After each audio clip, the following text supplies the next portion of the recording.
Hello guys, in this video I am going to show you how to check the flight status in the SriLankan Airlines application.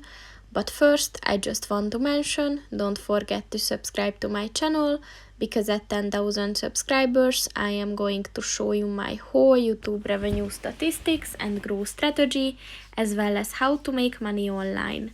Let's jump into it. First of all, open the application on your phone and then click on the More button at the bottom of the page on the right.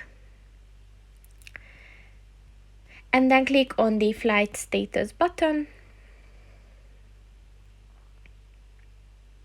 So to check the flight status, you have to set if you want to search it by route or by flight number.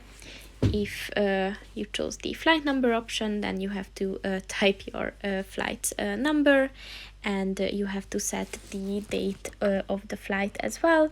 And then you have to set if it's the arrival date or the departure date, and then just click on the search button. And that's pretty much it for this video, guys. See you in the next one. Goodbye.